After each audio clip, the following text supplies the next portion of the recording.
Hello, everybody. Welcome to Session 2, Week 2 of HRM722, which we've unofficially titled Human Resources Information Management and Research. And as I mentioned before, we'll get to that research part towards the end of the course, and it's all about looking at your workforce, figuring out what they're up to, what their behaviors are like, and how to make those changes. But up front, we need to work hard to establish information management system, which we'll look at today, so that we can have the intelligence ready to be able to do research. Now, in the last session last week, we spent some time covering the course setup. I wanted you to be comfortable with how the course is set up, and only one change has been made, is that I'm putting all of your content now into weekly folders. So when you go to My Seneca and on the menu, you'll see right at the top, weekly sessions, you'll have everything in week 1, week 2, week 3, so that you only have to go to the other areas if you want to see optional resources, right? That'll be good for you. I've also updated the schedule. You'll be able to see all the material week by week that we'll be covering. We also then talked about the fact that there are 3 deliverables in this course. There's an Excel test, a pivots test, and a standard written test at the end of the course, and also a 10% discretionary grade for. I think what we'll do is we'll get you to explore some Tableau and some Taleo. It'll be a nice little thing for you to have, and I'll compensate you for upwards of 10%. We also talked a little bit about your personal brand, and I hope you appreciate that it is important to establish that your attitude, your confidence, your image, your personality, more importantly, the skills and competencies that you will put on your resume and your LinkedIn and wherever you broadcast who you are, so that employers have something to buy. So your brand is your product. You are the product. Make sure that your employers like that. They like your packaging. They like the ingredients, what are inside, and they want to buy you over anybody else. So we'll do more of that. I'll do a session for you later on about pathways and additional things you could put on your resume for free, usually for free, sometimes a little bit of money, just to make your brand that much more fine tuned. We then started talking about HRIS framework. Framework is things that you need to know before we can move on. Things that are peripheral, things that are somewhat related, but are very important to our understanding of what HR is and what HR information management is. So we started talking about the organizational framework, where HR fits into any organization in the world, and we understood that what we do in HR is not just for HR, it's for people in those other departments. And we want to take some time to figure out who they are, what their needs are, how unique they are. And then in ending, we talked about the idea of data versus information. And I told you that data is just raw data, numbers, words. And when you add layers of meaning to data, it becomes information. And we want to be able to do that quickly. We want to be able to convert data to information, find what we want, all the good stuff, not leave anything behind very quickly so that we can start thinking about it. We spend more time thinking strategically about it, value added thinking, so that we can move on to what we call actionable items or actionable knowledge. This week, we're going to cover off more framework. We're going to talk about the 3 themes, or why HRIS has become important, very important. And we're also going to actually have a look at what an HRIS looks like. So, an actual model of how to look at, how to view, how to abstractly understand what HRIS is or what HRIM is. So, let's get started on that right now.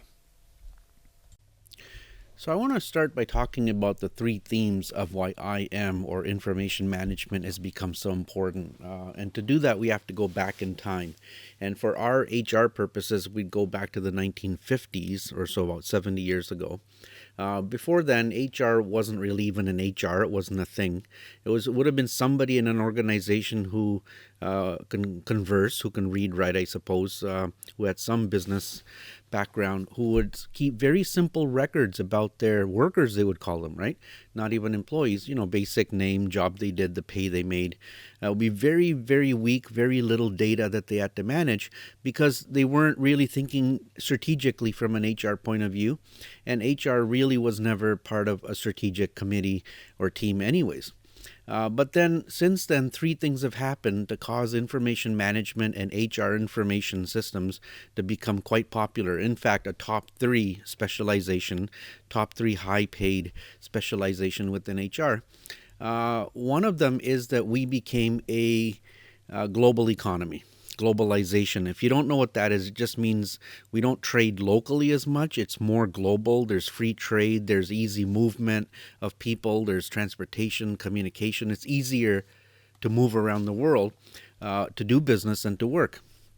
So the first thing happened is that in Canada, especially, we became a predominantly service sector workforce or service sector economy. Now, let's talk about the sectors. There are three general sectors, okay? One is manufacturing. One is resource. That's where you have your trees, your water, your mining out of the ground. Canada still has that. We still have some manufacturing. But the third is services. And what happened is because of globalization, different parts of the world realize that they can do other things better than other countries can, and other countries can do their thing better than they can. So in Canada, we carved out our role. We said manufacturing is not the place we need to be or can be at a right price, at a right cost that people are willing to pay. But what are we good at? We are really good at services. And by services, I mean where a business generates its revenue by the use of people. People become the product. So think about the law firm that I used to work at, right? My very first job, we had 350 lawyers. There's no manufacturing happening. In fact, the law firm would not be a law firm without the lawyers. So the lawyers themselves manufacture the service. They are the product. Me at Seneca, I am the product. A hospital, engineering firm, a bank. We're doing all of that for the rest of the world. We, in fact, do banking for the world. We do engineering for the world. We do law. We do hospitals. We do education because we're quite popular. So now, because we have a predominantly service sector economy, think about it. A majority of people working right now are service providers. So these organizations who employ them don't have equipment to manage. They can't physically manage people. But they have to manage the people because the people are the product. And if you need people to get your organization where it needs to be strategically, you need to be able to manage them. Now, you can't manage people physically. You can't grab them by the ear, by the arm, and push them around. But you can do one thing. You can manage information about them. Got it? More service sector people, more information to manage. Therefore, the mountain of data that we have to process has just gotten larger. Now, there are organizations who don't take that seriously. They don't really manage people by good information or all the information. They still do it basic, like in the old days. What I'm proposing is that you collect and keep and use data about people so they can manage them effectively. And I'll give you an example. You, as a student, I have to manage you. There's an investment by our government to your education, and we owe it to them to make sure that you get educated. Now, I could physically move you around and push you around and slap you on the wrist with a ruler. No, I can't do that. It's not legal. But I could manage you, so punish you if you don't do what I ask you to do, meaning read this or do that exercise, whatever. But see, I can't do that. What I can do is manage two critical pieces of information about you. One is your name, and the second is your grade. One would be a bunch of letters, that's your name, and a grade would be a letter. Got it? A, B, C, A plus, B plus, whatever. Now, if you do as I ask, you'll get an A. If you don't do as I ask, you'll get an F. Now, if you draw an A or an F, there's only one line that separates the two. One becomes an F, one becomes an A. And that's powerful information that I have that I can manage, use to manage your behavior. Now, in an HR setting, think about it. We manage information about people. First of all, in terms of should we receive your resume? Should we look at it? What's on it? Should we hire you? How much should we pay you? How do we take care of your health and safety, your training, your promotion, your benefits? All of that is used to attract people to work for you, the good people, the right people, to motivate you to work hard. Think about it, right? And to retain you, to keep you. And also information that we have can be used to figure out who's not working out so that we can get rid of them. We can terminate them because they're not working out for us. So now because of that mountain of information, our need to manage has gotten stronger. Now the second thing that has happened, and this you really have to do. First, you can ignore, second, you cannot, is since the 1950s, the government, in our country at least, and we're a democracy, has introduced a lot of law, more of it, and it's more complex related to employment.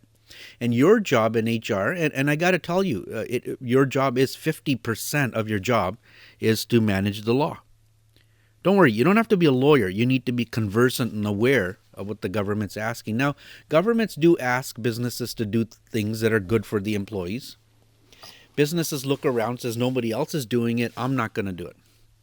So then they stop doing it. So governments then turn around and they pass a law. A law that now you have to do. You have to satisfy the requirements or you have to comply. Because if you don't, there might be a fine. You might be embarrassed in the media. They can shut you down. HR people can technically go to jail now. So government passes these laws, and two ways it works, okay? They either ask you to do something or they ask you not to do something. Think about it, right? So they ask you to pay minimum wage and give vacation pay and do maternity leave or parental leave. But then they also ask you not to discriminate, not to put people's health and safety in jeopardy, not to be biased towards a hiring or termination decision. And there's about 6 or 7 laws that you should become familiar with. And look, I know last week in a diagram, I put legal compliance as a box in HR. That's not to suggest it's a specialty. I don't think you're going to be an HR legal specialist. I mean, you might have to be a lawyer for that and work for a very large company.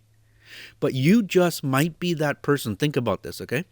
You might be that person who is a generalist, but you will become the go-to person if anybody needs to navigate the law. Meaning you took the time, starting now, once a week. You will download various reports that need to get done. You'll study them. You'll look at them. You'll look at all the requirements of the law, not in too much detail, but just general peripheral knowledge. So that if an employee gets injured and somebody asks you, you know which forms to fill out, 7A, 9C, WSIB. And the rest you can always call your lawyer. In fact, I'll tell you, good lawyers, I used to work at a law firm, our good lawyers will tell their clients, please don't call me for these things. I don't want to charge you. You can solve these yourself. Call me when it becomes big. You see? So now let's get back to legal compliance. There's 2 ways you have to comply with law. One is active compliance, and the other is passive compliance. Now, don't worry too much about the difference. I'm not teaching you employment law, and I'm not going to test you on employment law, okay? But active compliance is when the government asks you to fill out forms or produce reports. They actively want you to do something for them. The other side, passive, is where they ask you to do something or ask you not to do something, and you just make sure you do it or you don't do it. And the only time it becomes active is if you get sued or the government finds out. You still have to do it, though. Okay? So active compliance would be things like Employment Insurance Act record of employment. You have to fill it out. Workplace Safety Insurance Act, Form 7A, 9C. Your tax slips, Income Tax Act. There's a bunch of these. Employment Equity Reports 1 to 8. Forms 1 to 8. Your pay equity reporting. So you shouldn't know this today. But if you take, every other week, Google and download these reports for free, become familiar with it, you'll be able to talk during an interview about it, and you just might be that go-to person. It's a good place to be.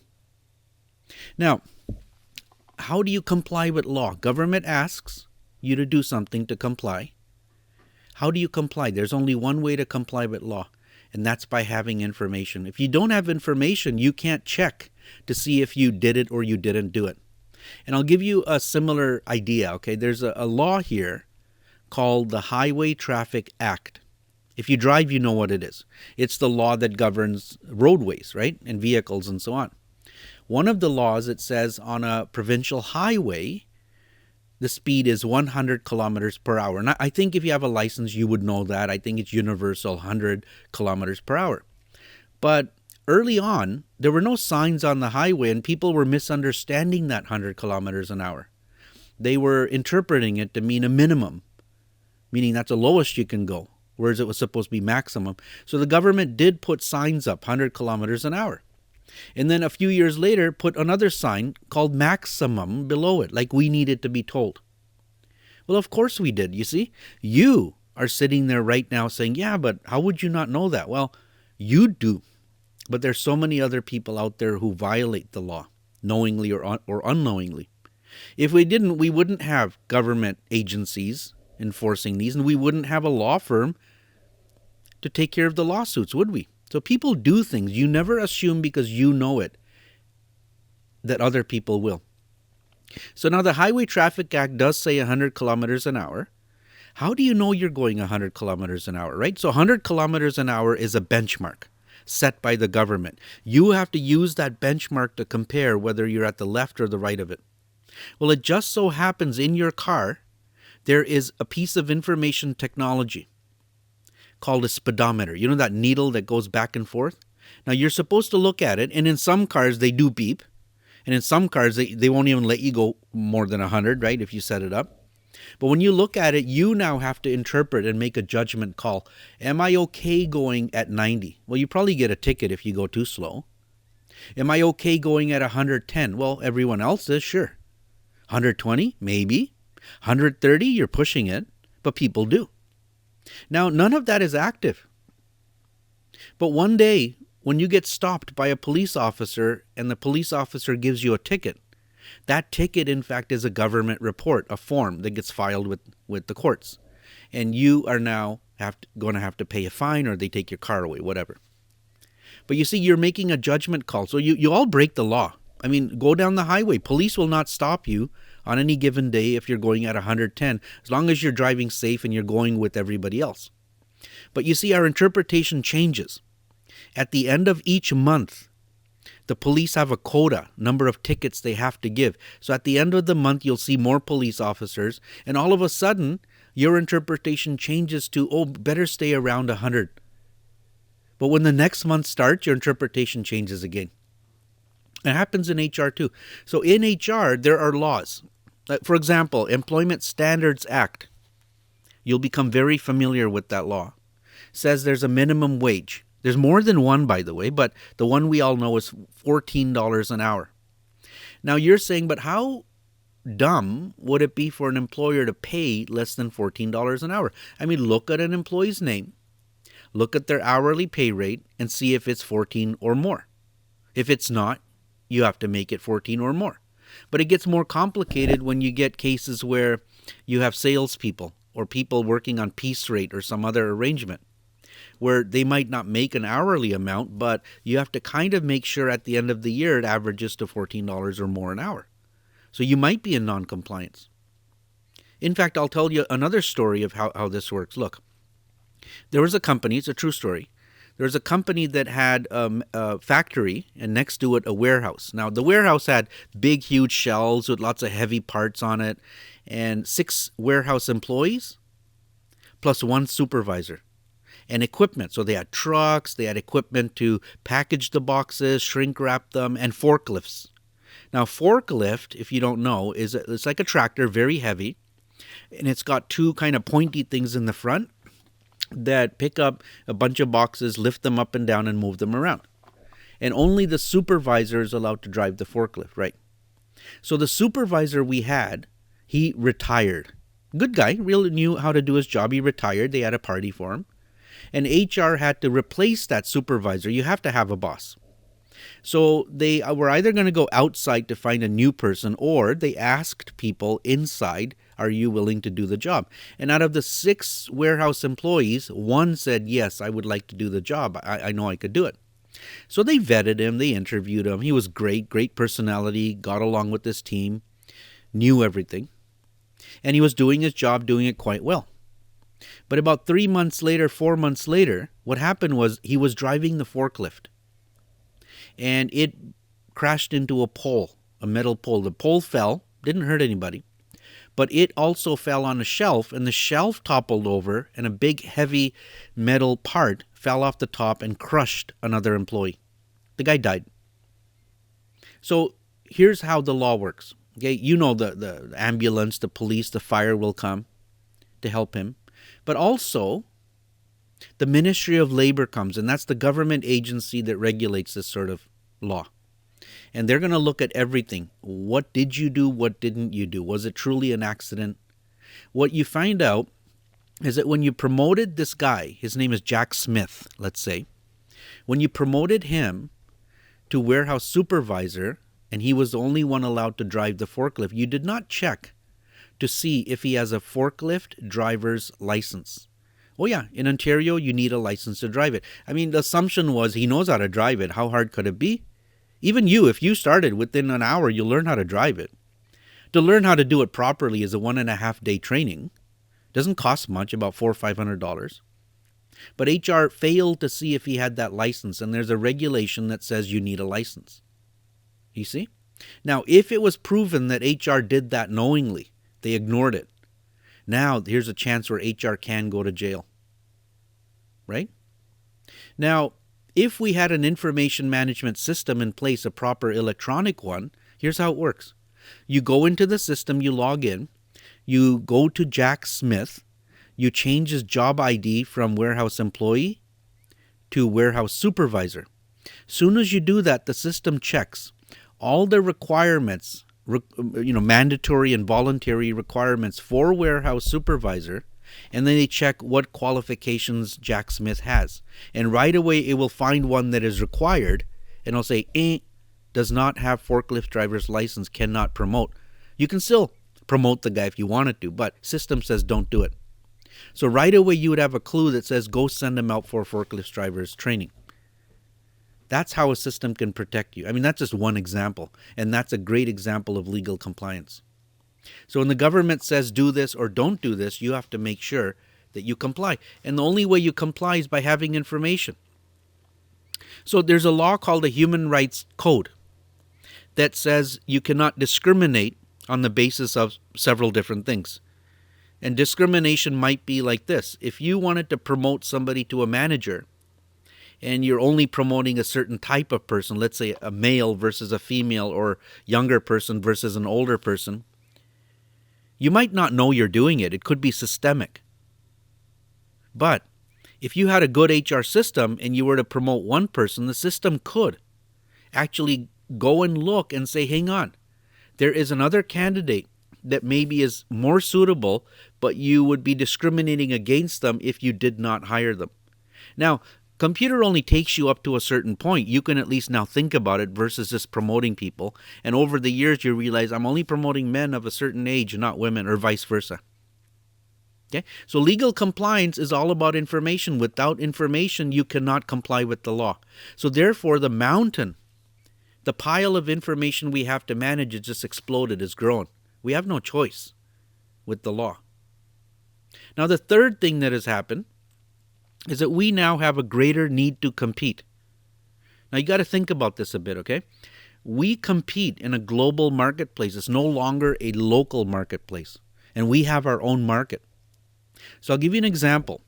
There are two companies, okay, in the market for office products, markers that we use to draw on a whiteboard, let's say in a business meeting or in a classroom.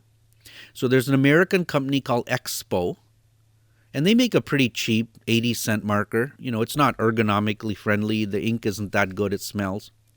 But there's also a competition. Their name is Statler out of Germany. And they make a superior marker. The ink is good. It's stable. It doesn't smell. The handle is pretty nice, but it costs more than double. Now, the two companies compete in the market for office products. And it's a pretty global market.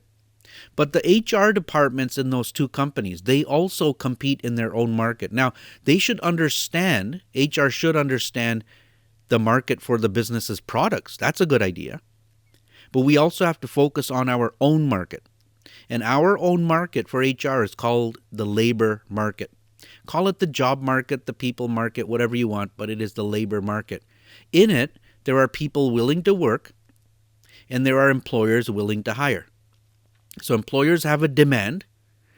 Person looking for work is a supply. So in fact, we are building you, each of you, as supply into the labor market for HR jobs. You're also going to be an HR looking for people in the labor market. So if there's a company that wants an HR assistant, entry level, and you are willing and able to work, and you two meet, and they hire you, we've achieved equilibrium. So some markets for labor are tight. Tight means there's few people willing to work.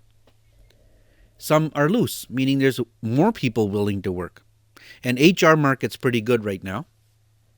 After all of this settles down, it'll really explode, I think, in my opinion. But now, when you compete in that market for people, remember, it's global. Years and years ago, I could have, if I needed one engineer, I initiated demand that I need an engineer, okay? And my job is to find the best, most qualified, most competent engineer for the money I'm willing to pay. So before, I could have called the University of Toronto, downtown Toronto, engineering school, got myself an engineer, the best one, and guaranteed he's mine or she's mine. But today, if I don't do that fast enough, a company somewhere else in the world is going to snatch up that engineer, is going to take them before me. They didn't steal the person, they just got to them faster. And that faster means having command of information. I'll set it up for you. Look, how quick do you have information to know that you need an engineer? HR planning. How quickly can you get the posting ready, get it out to the public to see it? That's staffing or recruitment and selection. How fast can you review the resumes? How fast can you schedule interviews? Review the interviews, schedule rooms and flights and hotels. How fast can you decide who to hire? How fast can you do all your testing? How fast do you make a job offer? The number that goes on the job offer, the compensation. Then when a person hires, how well do you onboard, do the training, take care of health and safety, succession planning, and have information ready to know that the person doesn't work out, you should fire them. That's all information, and the quicker you do that, you'll realize the faster you can get the right talent, acquire, and motivate them to work and keep them. Attract, retain, and motivate. It's all information. So because we are now more competitive in the labor market and it's global, I think HR needs to have so much more information available quickly and to process it to remain competitive. Therefore, the mountain of information has just exploded. Right? Does that make sense? So now, that's a good start, more framework. But this thing I keep talking about, command of information, have systems in place, tools in place to manage the information. All that mountain of data I just showed you, it's great, it's there. It's not difficult to get it. But how do you then manage it? How do you process it so that it's useful to you? Well, I told you humans, we like to think about processing it, making the best out of it. But because it's difficult and tedious and monotonous for us to do, moving data around, counting, sorting, tabulating, charting, we hate doing it. So that our motivation to do it goes low. We get lazy about it after a while.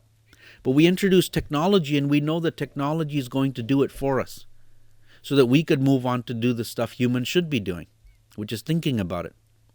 So that, what I just described, is called your HR information system or HR information management system or HRMS. Call it whatever you like. And I have a diagram up and it really just shows you what a system looks like. Now, don't get scared by the word system, because when you hear the word system, you think, oh God, I'm not technical. I don't know about systems.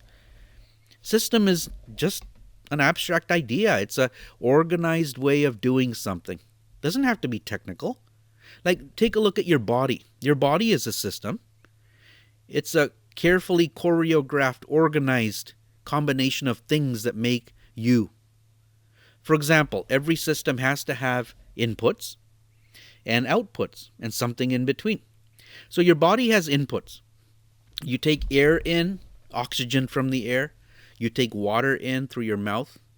You eat food for certain nutrients. And then you store it. Now, not all of us can store that efficiently. I mean, if you're diabetic, for example, you can't convert. And then we convert that, what we input, somehow. We store some of it, we convert it. And the output out of your body would be, well, the bad stuff, the stuff you get out of the washroom, the stuff that comes out of your mouth, your nose after you breathe out. But more importantly, an output is energy, right? So efficiently, we're converting that energy, and that energy allows your brain to work. It allows your eyes, your mouth, your nose, your hands, your feet, makes you walk. But there's no electronics in you, unless you have a pacemaker or a blood glucose pump or something like that. So an HRIS is no different if you think about it, okay? So I want you to picture right now your ideal HR office. You're working in this ideal company, your HR office in the corner overlooking the lake, great windows. Somebody just brought you some coffee. And there's 7 other people working around you. So I want you to close your eyes and picture data flowing in, that's your input. And data, information flowing out, that's your output. Constantly coming in, going out, coming in, going out. So when you get data in, you have to store it somehow. But wait. Before you store anything, you got to ask yourself, where the heck is the data coming from? I mean, do you want to be the kind of HR person who just waits in HR for data to come to you so you can deal with it? You can be reactive. You react to something that was brought to you. Or do you want to be the kind of HR person who actively pulls the data in, systematically knows where to get it, and then brings it in? Well, starting off, you need to figure out what the sources of your data are. Where is it coming from? And when you figure out the sources, you now put things in place like surveys and interviews and electronic internet ways of collecting data so that you actively on a regular basis go and get the data. Because data won't always just come to you. Right? Like for example, if an employee is going to go to a hospital for surgery for 3 weeks, yeah, that you couldn't go get. That they have to come and push to you, that data. But there's a lot of other data that you should actively go out and get because not everybody's going to push it your way. So I want you to think, and we'll do this again in about 4 or 5 weeks when we start HR research, but I want you to think about the sources of data. Where does data come from? Where do you go shopping for data? Right? Number one answer is employees themselves. And you don't just get it. There's a systematic way of getting data from people. How do you get it? What are some other sources of data that HR can use? It's kind of like food. We talked about your body, right? You all have to eat and drink. You know that, right? But some of us are foodies. We don't just want to eat and drink anything. We don't wait for dinner to be pushed in front of us. We actively know what we want, when we want it, how much we want to pay for it, and we know exactly where to go to shop for it. So that you are on a very timely basis getting the quality of ingredients or ready-made food that you want. You know where to go shopping for this. Because if you're lazy about it and you don't know where to go shopping for the ingredients or the food, then you're not going to be fed well. So in HR, of course, we have the same thing. If you don't go shopping for data and actively get the data in, your information system is going to starve. So data is the food for HR. Always remember that. And it could become highly efficient. So once we get the data in, we're going to store it. Minimal on paper. That's paper with filing cabinets. Now, I know today we can make everything digital, electronic. I know that. You still need some paper though. Anything with signatures on it. And paper is actually not bad. It's good. Look, it's portable. It's cheap. There's a certain romance to it. You can use it different ways. But it's very hard to actually consume that paper. You have to fiddle through it. You get paper cuts. We still need some paper. In fact, around 15% of organizations in Canada right now still in HR are managing employee data using paper only. And some of them it's really bad. Piles and piles of paper all over the place. And some of it is very efficient. What I'm proposing is that we add this component to it. The computer, the technology. Now, it doesn't matter what the technology looks like. Let IT worry about that. It could be desktop, mainframe. It could be like on the cloud, not the cloud. It could be a laptop. I don't know if I said that. It could be a tablet, a phone even. You can manage everything on a phone. In fact, right now on my Apple iPhone Pro, the big screen, I can tap in, log into a client's data, which is like 60 kilometers away. Look at any aspect of their workforce, right down to a picture of an employee, their records, and initiate a termination process. Anywhere. Thank God they implemented this a year ago. It's coming in very handy right now. So we introduced this technology within our system. See, we got the inputs really good. We can store on paper. That's efficient. We cleaned it up. But now the technology is going to allow us to get through all of that data. Like I said, the sorting, the tabulating, the finding, the doing beautiful reports. Let the computer do it all. And it's not the machine, like I said. It's what's in it. So we introduce things like Excel, the most important tool, pivots, Tableau for visualization, and then we do applicant tracking using Taleo. But at the core, we have a real HR information system like SAP or Oracle PeopleSoft or Workday or Super HR. And you might have a different training system, or you might have a different system for health and safety. And when you have all of these tools in place and they work well, and remember, the HRIS coordinator works with IT to make all this happen. We even have automatic electronic attendance at the doors. So employees swipe a card, we take attendance. When you put all that together, the administrative burden you have in HR is reduced considerably, so that you can now spend more relaxed time thinking about your workforce, thinking about why people behave, looking for patterns and trends, and then initiating some sort of action to either make it better or clean it up. Now we're thinking strategically. We're looking into the future. We're proactive. And guess what? We get invited to the strategic team. Now, in between the two plus signs here, there's something missing. In my opinion, you can't have an HR system without the middle part. Technically, yes, you can, but let's not propose that. It's people. That's you. Now, there's bad news and good news. The bad news is, in the last 25 to 30 years, since HR started using technology, remember, we would be the last ones to get anything latest, right? Because, remember, we cost a lot of money. People don't get us. But we start using technology because it's gotten cheaper, less costly. Software is available. It's less costly. So 25, 30 years, HR slowly have gotten into this technology. And out of that, about 15, 20% of organizations don't really use it properly. They use it for only basic Word, email. They don't use it the way I'm proposing. And out of the ones who do, half of them take it for granted. They only use the technology to make their lives easier. They don't do anything different with it. The other half use it. They harness the power that it offers. Make HR better, more fine-tuned. But in any case, because of that technology over the 25, 30 years, and it could do the work of a lot of humans, there's been a net decrease, my friends, in the number of HR people we need. That's bad news, isn't it? Not for you, though, don't worry. It's bad news for clerical and administrative level people. It's easier for them to find the work. They're not formally trained in HR. Now, I know your first job in HR for the first year is going to be administrative. Don't worry. You'll move into strategic later.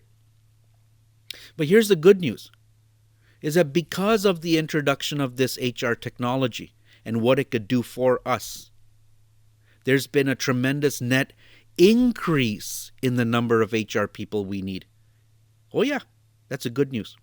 Not just any HR people, people like you who are formally trained to be thinkers. See, so the computers, the technology is offering us so much more potential. It's showing us things within the data, things that we can use. We need credible people like you, more of you, to actually do something with that newfound intelligence. The HR systems are allowing us to harness the power of the data.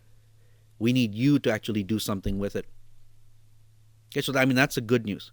So if you spent time creating a system within HR that looks like this, efficient input, systematic input of data, so you're constantly getting fed, storage so you can access the data quick, the right technology so you can process it quick, and more importantly, the right people in a team within HR who can now do things with that data, more strategic things, the thinkers, the analysts, who have an HR research view of their workforce and their capabilities. Okay? Now we're going to spend the next few weeks exploring elements of that technology. What is it? Different things. I'll start introducing Excel to you right after this.